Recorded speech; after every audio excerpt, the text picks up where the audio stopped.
Today, we're diving into the powerful and influential world of blood gang leaders across the United States. From the East Coast to the South and Midwest, blood leaders in places like New Jersey, New York, North Carolina, Georgia, Florida, and Michigan have shaped local street dynamics, alliances, and conflicts. In this video, we'll explore the stories of key leaders, their territories, and the impact they've had on their communities and beyond. Brandon Washington is a former gang leader from Palm Coast, Florida, affiliated with the East Coast Bloods. He led a gang known as the Nine Tech Grenades and Brick Mafia, which was involved in various criminal activities, including drug sales, gun trafficking, robberies, and home invasions. His criminal activities and leadership were described as a reign of terror by law enforcement, leading to a significant negative impact on the Flagler County community. In 2011, Washington was convicted of several serious charges, including second-degree murder, racketeering, and armed burglary, in connection with a 2007 home invasion during which his associate, Rashawn Pugh, was killed by the intended victim. Despite not pulling the trigger, Washington was deemed the mastermind behind the operation, leading to his conviction and multiple life sentences without parole. Washington has repeatedly contested his conviction and sentence through various appeals, arguing ineffective assistance of counsel and other legal technicalities. His efforts to overturn his conviction have largely been unsuccessful, though he continues to seek post-conviction relief. Using court-ordered wiretaps, they were able to intercept enough evidence from listening to alleged gang members' cell phones and monitoring social media to charge 41 suspects with a total of 121 felonies, infiltrating the entire organization from top to bottom. What's his nickname? His AKA? T-Murder. Isn't that appropriate? T-Murder. Oh, by the way, he's running. He's on the lam. The Department of Corrections also involved. The gang's alleged prison leader, Donahue Stevenson, also charged. He's already serving time in Santa Rosa County. He's called the high behind the G wall, or the gangster wall. He's the high in the prison. And then there's Tanisha Fisher. She's 36. She's the first lady of Florida. That's right. That's what they call her. She was also known as smuggling K2 into the prisons. That's right. She would take religious material such as this, spray K2 on it, and smuggle it into the prison so that they would have narcotics in the prison. The multi-agency investigation was also able to take down North Carolina's alleged sex money murder leader, Hernando Thompson, also known as the leader of the sex money murder gang in Florida, has been a central figure in the criminal activities associated with this violent gang. Thompson, along with other high-ranking members, was involved in a range of crimes including racketeering, conspiracy to commit racketeering, and directing criminal gang activity. His leadership extended beyond state lines, coordinating activities and gatherings for the gang, which is affiliated with the larger Bloods gang network. The gang's activities included home invasions, drug trafficking, and violent crimes, significantly impacting communities in Polk County and beyond. Investigations revealed the use of coded language in communications to evade law enforcement and detailed how the gang managed to operate both inside and outside prison walls. In 2020, Thompson was known to organize state and national meetings for gang members, ensuring the coordination and expansion of their criminal operations. Law enforcement efforts culminated in a major crackdown on the sex money murder gang, resulting in numerous arrests and significant charges against its members, including Thompson. These operations highlighted the extensive network and sophisticated methods used by the gang. The FBI nabbing a leader of one of Detroit's deadliest gangs. It's part of one of the Fed's ongoing efforts to dismantle that gang and others wreaking havoc in the city. But now's Jonathan Carlson live on the east side with a look at this story. Jonathan? Hey, yeah, good afternoon, guys. That gang calling this area the red zone here, and the U.S. Attorney says if she has her way, they'll soon be out of business. Take a look at the area that we're in here. U.S. Attorney Barbara McQuaid talking to us in her Detroit office moments ago. She's handed down a handful of indictments. A sweep, months in the making, nabbed a leader of the 7 Mile Bloods, one of the city's most violent gangs, claiming this area off 7 Mile on the east side as their own. She says Detroit has a neighborhood gang problem as opposed to some other major cities, which see a wider spread presence. And to reduce the problem, she says officials are hard at work on prevention to reduce gang recruitment. Feds are one step closer to dismantling one of Detroit's deadliest gangs. The FBI nabbed one of the heads of an operation that's been terrorizing the east side of the city. 7 investigator Jonathan Carlson has the story. Hey, good evening. We're in that gang's backyard, but the snake just got its head cut off. U.S. Attorney Barbara McQuaid rounding out the week in her Detroit office today with a handful of indictments. The feds and law enforcement partners making progress in their war on gangs in the Motor City. We're going after their leadership. McQuaid says a sweep, months in the making, included the arrest of Billy Arnold, a leader of the 7 Mile Bloods, one of the city's most violent gangs, claiming this area off 7 Mile on the east side as their own. Billy Arnold, a 37-year-old leader of the 7 Mile Blood Street gang in Detroit, has been sentenced to life in prison after being convicted on 22 counts, including murder, racketeering, RICO conspiracy, and firearms offenses. Arnold's conviction follows a 6-week trial in which evidence demonstrated his involvement in violent crimes as part of an ongoing gang war. The 7 Mile Bloods, operating in the area known as the Red Zone, zip code 48,205, were embroiled in violent conflicts with rival gangs. Key incidents presented at trial include a July 2014 murder where Arnold, on parole at the time, shot and killed a rival gang member outside a parole office. This act intensified the gang war, leading to further violent encounters.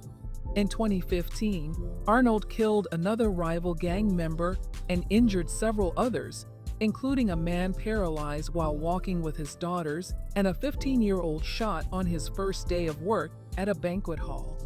Arnold was arrested on September 26, 2015, after a high-speed chase, during which an assault rifle used in multiple shootings was recovered. The investigation into the 7 Mile Bloods resulted in the seizure of over 20 firearms and the conviction of 20 gang members or associates. We're diving into the story of some of Trenton's most notorious Blood Street gang members who are now beginning to serve time in state prison. These gang members, part of the violent 79 Trace set, have been involved in a range of illegal activities including firearms trafficking, drug distribution, and promoting violence over a span of 5 years.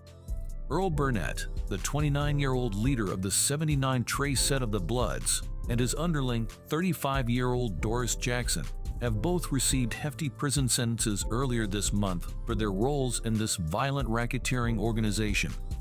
They were among the 20 defendants indicted in April 2014 on charges related to racketeering and gang criminality.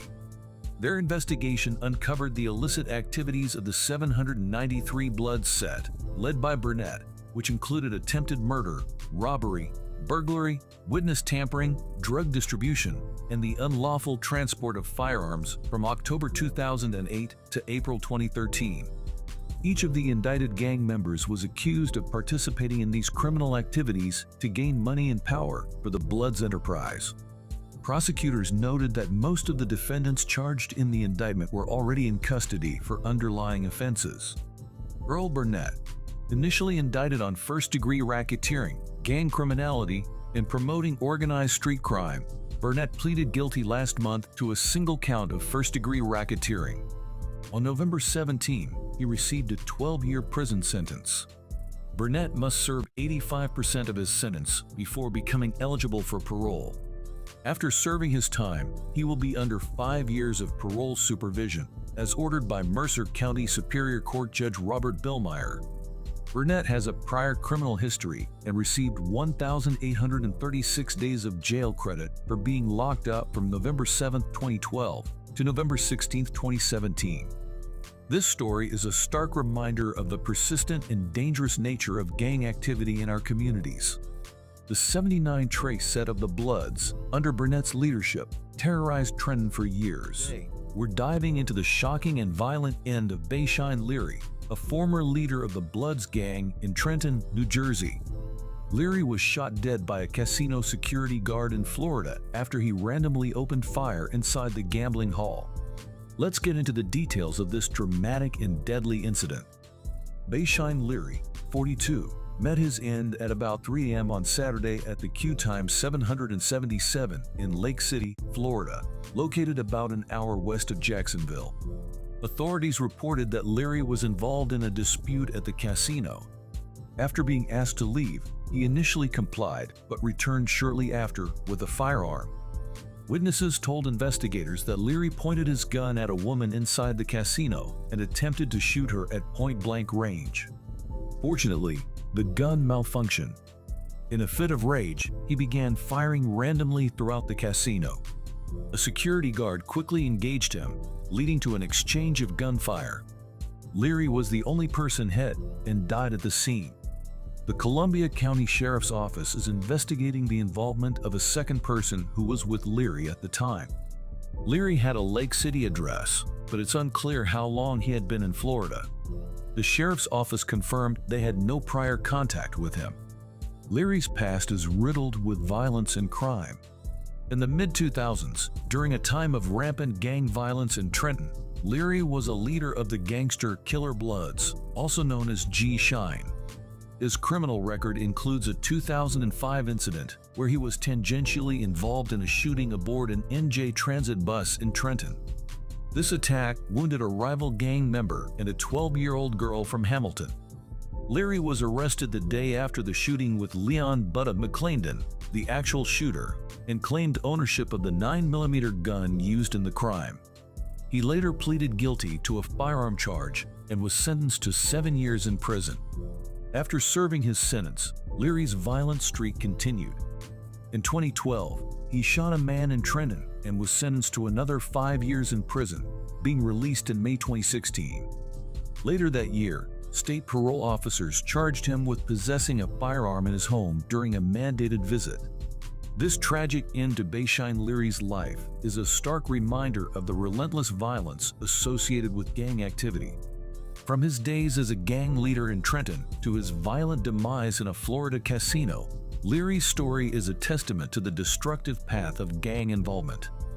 Vincent Young, the notorious leader of the Fruittown and Brick City Brems, a violent subset of the Blood Street Gang. Young's journey from Los Angeles to New Jersey and his control over the gang both inside and outside prison is a tale of power, crime, and ultimate downfall. In the early 1970s, the Bloods gang was formed in Los Angeles, California. Over time, the Bloods expanded beyond LA, creating subgroups or sets identified by specific streets, neighborhoods, or areas. One of these sets, known as the Fruittown Brems, or FTB, was established in Los Angeles. Vincent Young, a member of this set, played a significant role in its expansion. In 1993, Young traveled to New Jersey, where he killed someone he believed threatened the Bloods. Convicted of aggravated manslaughter, he was sentenced to a New Jersey state prison term. While incarcerated at East Jersey State Prison in Rahway, Young founded and led a New Jersey-based set of the Fruittown Brems. After being transferred to Northern State Prison in Newark, he recruited fellow inmates, including Tariq Gums, to join his set. Gums, from Essex County, New Jersey, was promoted by Young to a leadership position. By 1999, Gums received permission from Young to start a subset called the Brick City Brems, which operated primarily in Essex County. Despite Gums' leadership, Young maintained control over this subset, enforcing strict protocols and demanding loyalty and financial support from its members. Initially, the Fruittown and Brick City Brems operated primarily within New Jersey prisons. However, as members were released, they established operations and engaged in criminal activities across New Jersey, including Jersey City, Newark, and Paterson. Even as the gang expanded outside of prison, Young and Gums continued to control their operations from behind bars. Vincent Young, now 42, stood in shackles before a federal judge in Newark, apologizing to the many victims harmed by his gang's crimes. Entering the courtroom surrounded by U.S. Marshals, Young made it clear that he had been the highest-ranking member of the Fruittown and Brick City Brims set for much longer than prosecutors had alleged. He proudly declared, "In '94, I was already Triple OG," referring to his title, Triple Original Gangster, among gang members and associates who both feared and revered him. While pleading guilty to an extensive racketeering conspiracy, Young admitted to leading the gang set using strict West Coast principles. He ordered the slayings of members who cooperated with authorities, tagging them as food, despite his claims of maturity and his argument that he wouldn't be a risk to reoffend. District Judge Stanley R. Chesler sentenced him to 188 months in prison. The judge's primary concern was that Young conducted the racketeering enterprise while already serving time in state prison. According to U.S. Attorney Paul J. Fishman, Young was the lead defendant in a 52-page indictment from January 2011, which included 14 other reputed members of the Fruittown and Brick City Brims.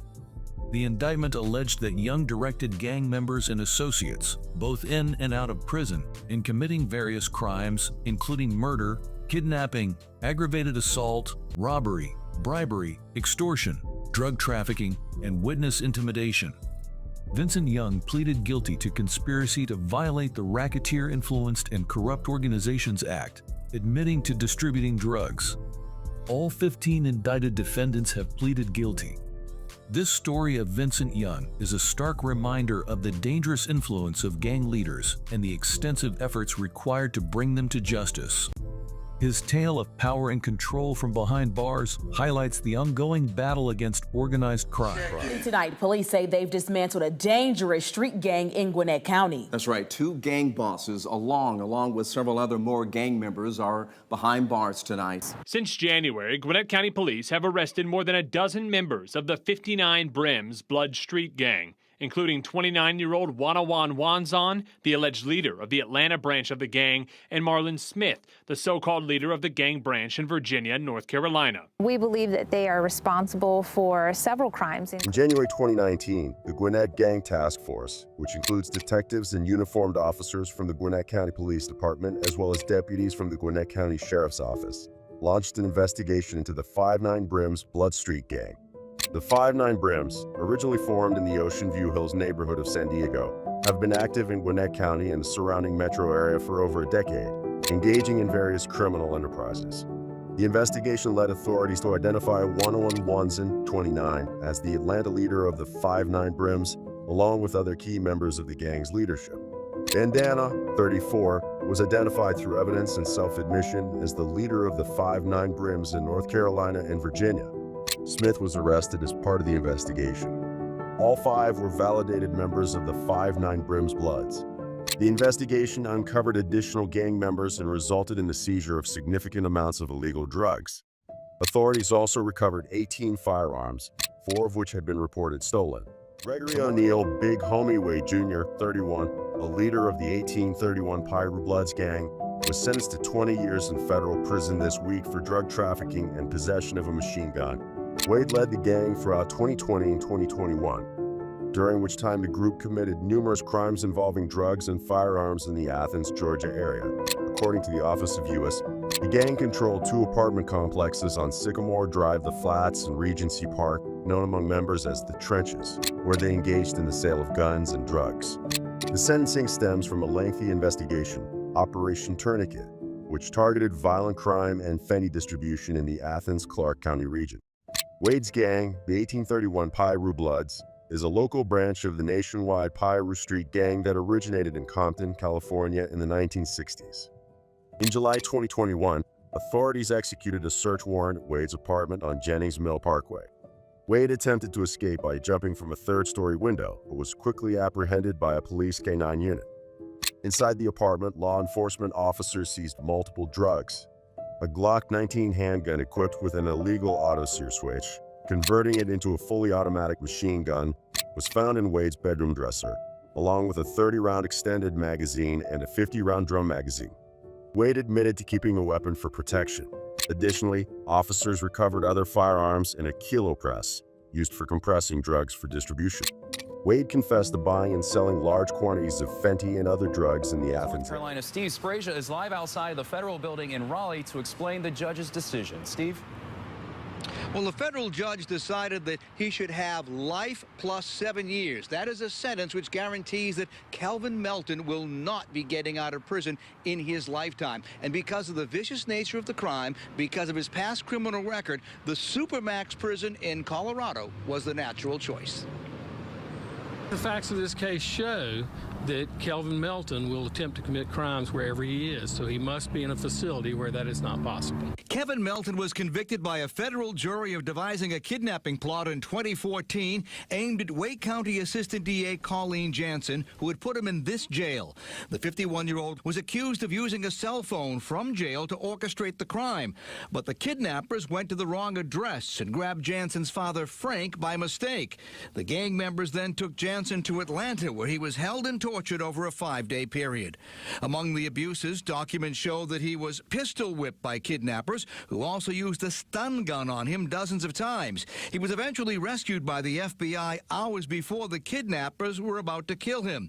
It was a case which sent shockwaves through the local law enforcement community. Kelvin Melton, a key figure in the notorious 1A trace set of the Bloods.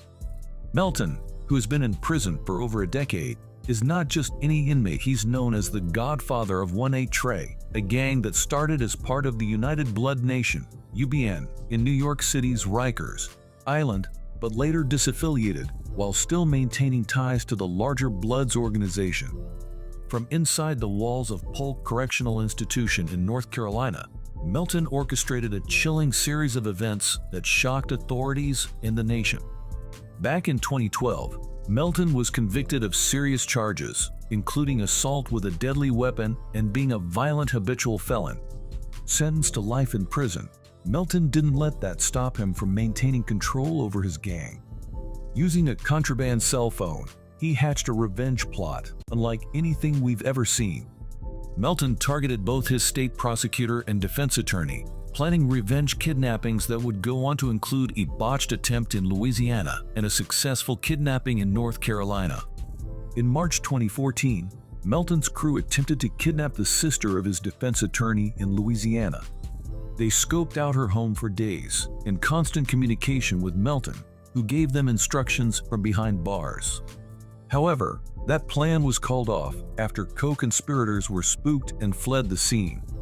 But things escalated quickly in April when the gang successfully kidnapped Frank Jansen, the father of Melton's state prosecutor, in North Carolina. Armed with guns, the kidnappers stormed Jansen's home, forced him into a vehicle, and took him across state lines to Georgia.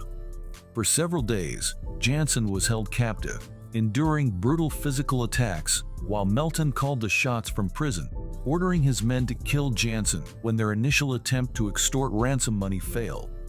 The kidnappers even started preparing for his burial, but just before the unthinkable could happen, the FBI swooped in. Thanks to a combination of high-tech surveillance and wiretaps, the FBI traced phone records that led them straight to the kidnappers' hideout. They rescued Jansen and arrested the co-conspirators, but the story didn't end there. Investigators quickly turned their attention to Melton, discovering that the same phone used to communicate with the kidnappers had been making calls from inside Polk Correctional. When officers confronted Melton, they found him destroying the phone, but it was too late. The FBI was able to recover the broken pieces and confirmed that it was the same device used to orchestrate both the Louisiana and North Carolina kidnapping plots. This case is a stark reminder of the lengths gang leaders will go to maintain their influence, even from behind bars. It also highlights the incredible work done by law enforcement to take down a dangerous operation before it could end in tragedy.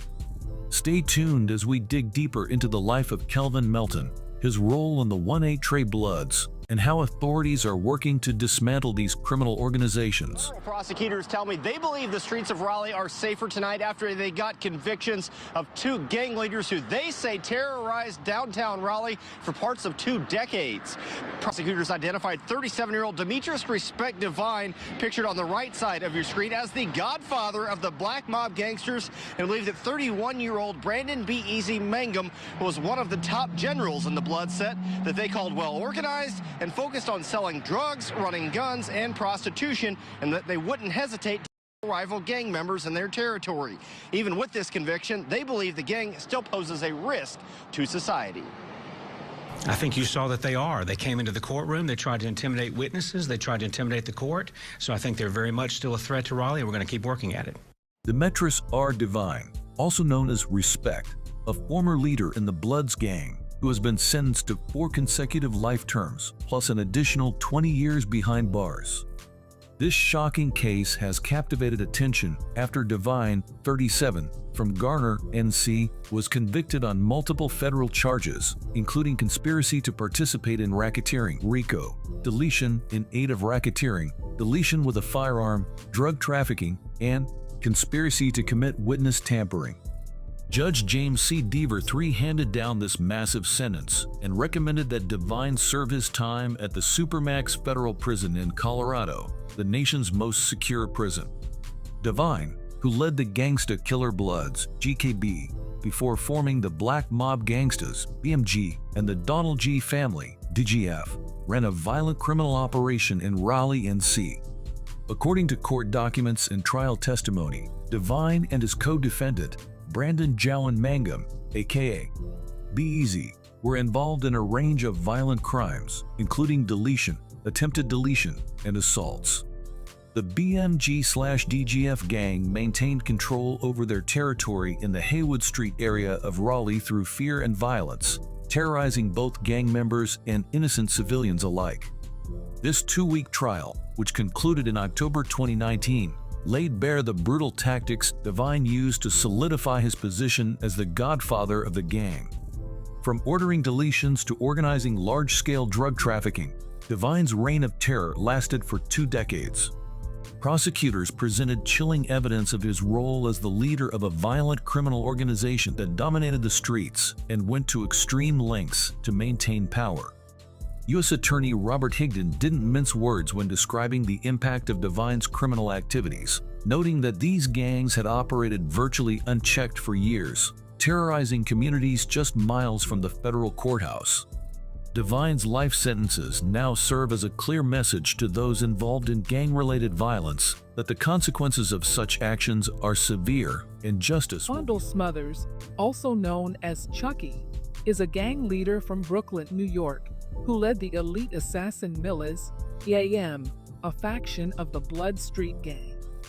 Smothers was heavily involved in racketeering, drug trafficking, and violent crimes, including multiple shootings that resulted in severe injuries and deaths. Smothers' criminal activities spanned from 2006 to 2019. He and his gang engaged in extensive narcotics trafficking. Under his leadership, the gang referred to their territory in East New York as Guntown due to the high frequency of shootings and violence they perpetrated. In 2011, Smothers shot a fellow gang member over a dispute related to drugs and loyalty, resulting in the victim's leg being amputated. Throughout his leadership, EAM members engaged in feuds with rival gangs, which often led to shootouts. One of these incidents led to the death of Michael Tenorio, and other shootings left several victims permanently disabled. In 2023, Smothers was convicted of racketeering conspiracy and possessing a firearm in furtherance of a drug trafficking crime. He was sentenced to 23 years in prison in 2024. This conviction was part of a broader effort by law enforcement to dismantle violent gangs and reduce crime in the community. Other members of EAM were also convicted and sentenced for their roles in various crimes, including murder, conspiracy to commit murder, and assault. I have some respect for y'all fathers. Y'all my children. How dare y'all jokes? big time busters. If you was really lit like that, you do it on your own like I did. That's why you could never beat me. That's why they laugh at y'all behind your back. Long Island have announced an indictment against 31 accused gang members who they say are responsible for 18 different shootings. In one of them, a school teacher was killed after his car was allegedly mistaken for a rival gang member's. Jody Goldberg is in Brentwood with details. Kimberly Collins Midget was a beloved mother and school teacher. Police say she was killed after her car was mistaken for a rival gang members last summer in Hempstead. Those responsible are members of the Bloodhound Brims gang, a subset of the Bloods. The leader, Latique Johnson, who went by the Pilot, was allegedly calling shots from his jail cell in California. Omar Barry and Josiah Herbert were at the top of the gang's hierarchy on Long Island. Law enforcement seized tens of thousands of dollars from Johnson's commissary account. They say he would collect dues from lower-ranking members. He did that from a jail cell in California. He may or may not have thought he was insulated from prosecution on Long Island. He is not. A total of 31 alleged gang members and associates were arrested. Latique Johnson, also known as La Brim, is the founder and leader of the Bloodhound Brims, a violent faction of the Bloods street gang based in New York City. Johnson was instrumental in organizing and leading the gang's operations both inside and outside prison walls. Johnson was convicted on charges of racketeering, narcotics trafficking, and firearms offenses. In 2019, he was sentenced to 30 years in prison for his role in leading the Bloodhound Brims. His leadership was marked by orchestrating violent crimes, including shootings and armed robberies, to maintain control over the gang's territory and operations. Johnson continued to direct gang activities from prison, ordering violent acts, and coordinating criminal enterprises in New York and beyond. In April 2024, Johnson was arraigned on additional charges in Suffolk County, New York, for conspiracy to commit murder and other violent crimes. These charges stem from his continued influence and orders given while he was incarcerated in a federal prison in California. Johnson's leadership and the activities of the Bloodhound Brims have significantly impacted communities through violence and illegal activities, prompting extensive law enforcement efforts to dismantle the gang's operations. I brought up toting slam. Like, so, belt had to be extra tight. You feel me? Like, these little sagging out of their knees. I know you ain't got no pistol on you. Don't even talk tough to me. You feel me? Yeah, let me get the ring. The ring 10 racks, man. That's platinum. That's what it is. We in a project. That's heavy. This ain't no goddamn bourbon shit. We in a project, son, so you know credibility counts, son. Call the tower. 423, man. Just, you know, 4 pound, man. You know what I mean? Let y'all niggas know this ain't no gimmick, man. We in the projects for real, man. You know what I'm saying? Oh, that's definitely hood. Yeah, you see that, right? This is hood. Yeah, you gotta catch that. No. Oh, flat screen, yeah. Somebody just bought a flat screen. Check the dishes. What's your explanation of why Rod Diggs is in prison right now? That's just that's off a lot of hearsay. That's just like. I mean, what was he convicted of? They're trying to say a bunch of murders and drug trafficking and things of that nature. So that he was out on parole, right? No, he wasn't on parole. He was not parole, but he had beaten. Yeah, he had beaten a murder case. Yeah, he had beaten a murder case. He had beaten a murder case and he was out. Ronald Herron, aka Rod Diggs, is a notorious figure in Brooklyn's street gang and hip-hop scenes. Raised in the Gowanus houses in Boerum Hill, Brooklyn, he rose to prominence as a high-ranking member of the Bloods gang, specifically the murderous Mad Dogs faction. His criminal activities spanned drug trafficking, violent crimes, and other illicit enterprises, with a significant presence in Brooklyn's drug trade. Rod Diggs' involvement in multiple acts of violence, including shootings and murders, was well documented.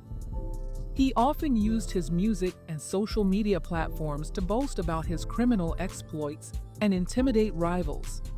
In 2010, Rod Diggs was arrested and later indicted on charges including racketeering, drug trafficking, and multiple murders.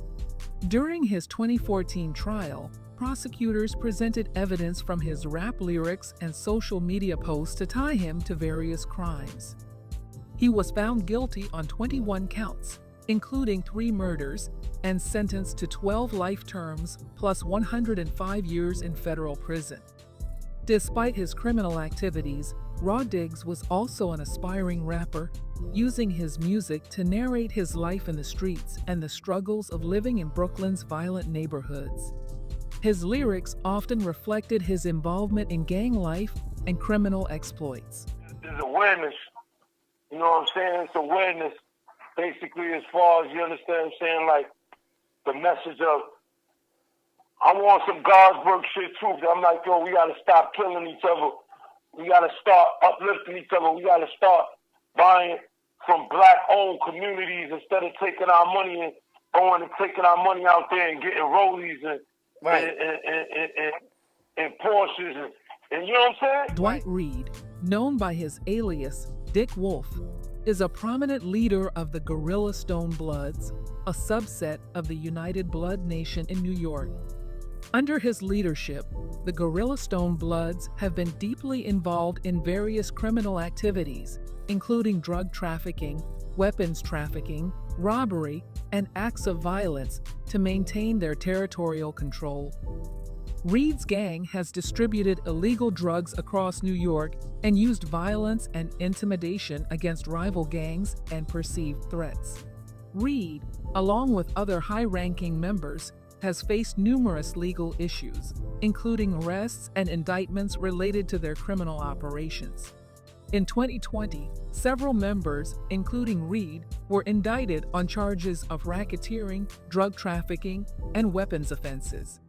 His leadership has contributed to the gang's fearsome reputation and drawn significant attention from law enforcement agencies, resulting in multiple investigations and efforts to dismantle the gang. Dwight Dick Wolf Reed's influence within the Gorilla Stone Bloods continues to shape the criminal landscape of New York. Larry Calderon, or Larry O, is a significant figure in New York's criminal underworld, known for his leadership of the Mac Ballers family, a subset of the Bloods, but broke away from the Brim Alliance. Under Larry O's leadership, the Mac Ballers engage in various criminal enterprises, including drug trafficking, weapons trafficking, robbery, and violent assaults. Operating primarily in New York City, the gang maintains control over certain territories through violence and intimidation, particularly in the distribution of drugs. The Mac Ballers are known for their aggressive tactics against rival gangs and individuals who threaten their operations. Larry O and his gang members have faced numerous legal issues, including arrests and indictments, as a result of extensive law enforcement investigations aimed at dismantling their operations and reducing violence. His leadership has significantly impacted the communities where the Mac Ballers operate, contributing to a climate of fear and violence. Consequently, Larry O and the Mac Ballers have become a primary focus for law enforcement agencies working to combat gang violence and crime in New York City, leading to numerous crackdowns and efforts to bring gang members. Brandon Washington, understanding the leadership is a within the gang Bloods leader is from essential Palm to Coast, understanding Florida, the structure and reach of these affiliated with the organizations. East Coast From Bloods. New Jersey to He led a Michigan, gang each leader known has as left the their mark in Nine Tech ways that Grenade. ripple We're through diving communities into and the history. story of some of If you Trent's found this most video notorious insightful, Blood don't Street forget to gang like, members who are subscribe, now and hit beginning that to bell serve for time in notifications. state prison. We'll be These bringing you gang more members, in-depth looks part at of the gang history, was influence, tangentially and involved impact. in a shooting Let us aboard know an in the NJ comments what other transit bus topics in you'd like to Trenton. see covered. This attack Until next wounded a time, rival stay gang informed member and stay and a safe. 12-year-old girl from Hamilton.